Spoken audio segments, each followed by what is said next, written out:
अस्सलाम वालेकुम व्यूवर्स, मैं हूं मोहम्मद अनस हमज़ा और आप देख रहे हैं यूट्यूब चैनल केमिस्ट्री टॉक।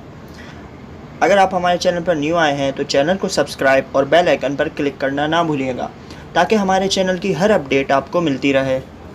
आज की वीडियो में हमारा जो मेन टॉपिक रहेगा वो रहेगा प्रोटॉन्स के बारे में, जिसके अंदर हम सबसे पहले डिस्कवरी ऑफ प्रोटॉन्स के बारे में डिस्कस करेंगे कि प्रोटॉन्स किस तरीके से डिस्कवर हुए, और देन हम उसके बाद उसके एक्सपेरिमेंट के बारे में डिस्कस करेंगे कि कौन से एक्सपेरिमेंट के थ्रू जो है ना प्रोटॉन्स की डिस्कवरी हुई, और फिर एट दी एंड जो है हम उनकी प्रॉपर्टीज़ के बारे में स्टडी करेंगे।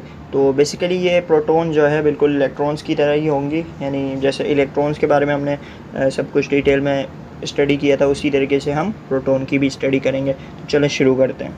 हमें पता है कि एटम ओवरऑल न्यूट्रल होता है, यानी उसके ऊपर कोई चार्ज नहीं होता पॉजिटिव या नेगेटिव।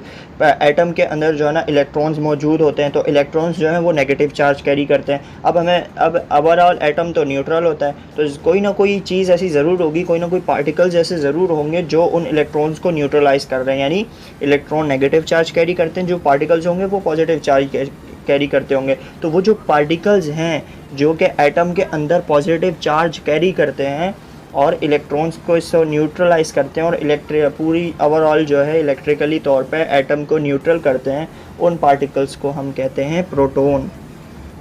और ये जो पार्टिकल्स होते हैं ये फंडामेंटल यूनिट होता है किसी भी एटम्स, तमाम जितने भी एटम्स हैं उनके स्ट्रक्चर के अंदर, यानी उसके अंदर एक बुनियादी किरदार अपना अदा करते हैं, यानी प्रोटॉन्स भी होते हैं, इलेक्ट्रॉन्स भी होते हैं। तो ओवरऑल वो जो है ना न्यूट्रल एटम बनता है। जितने भी एलिमेंट्स हैं उन सब के एटम्स की यहाँ पे बात हो रही है। और जो सबसे सिंपल एटम होता है हाइड्रोजन का, वो भी एक इलेक्ट्रॉन और एक प्रोटॉन से मिलकर बनता है।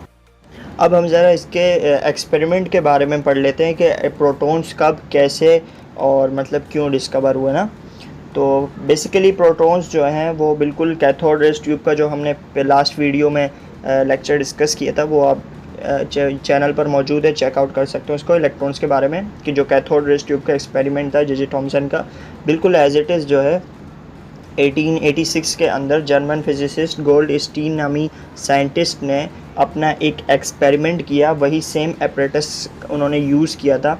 उसके अंदर उन्होंने जस्ट फ़र्क इतना है उस जे थॉमसन एक्सपेरिमेंट में और गोल्डस्टीन एक्सपेरिमेंट में कि जो गोल्डस्टीन के एक्सपेरिमेंट में उसके अंदर उन्होंने कैथोड पे जो है ना होल्स कर दिए, यानी परफोरेटेड कैथोड का उन्होंने यूज़ किया, यानी ऐसा कैथोड जिसके अंदर होल्स हुए थे। तो होल्स करने की वजह से हुआ ये कि जब उन्होंने हाई वोल्टेज के साथ जो है ना इलेक्ट्रोड्स को कनेक्ट किया, उसमें से हाई वोल्टेज करंट पास किया, तो जब इलेक्ट्रोड्स में से करंट पास हुआ तो दो तरफ रेज निकली, यानी दोनों साइड से, यानी पॉजिटिव रेज भी निकली और नेगेटिव रेज भी निकली। तो उन्होंने कंक्लूजन ये निकाला कि कुछ रेज उन्होंने देखी जो कि पॉजिटिव साइड से उन्होंने जो है ना ट्रैवल किया और कैथोड की तरफ गई वो, और जो परफोरेटेड कैथोड था, यानी जो होल्स थे कैथोड के दरमियान, उनको पास आउट करते हुए उनको जो है ना वो रेज मिली।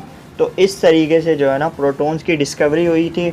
और हमने जो है ना पिछली वीडियो में जे थॉमसन के एक्सपेरिमेंट में भी देखा था हमने कि जब वहाँ पर भी कैथोड से जब वो जो रेज निकली थी वो एनोड पे, वो जो है अपोजिट वॉल पे जाके जब टकराई थी, उन्होंने ग्लो किया था, तो वहाँ पे जो है हमें पता चला था इलेक्ट्रॉन्स के बारे में। तो 1886 में पहले गोल्डस्टीन ने एक्सपेरिमेंट किया था ये, जिसकी वजह से उन्हें जो है ना पॉजिटिव रेज के बारे में पता चला था।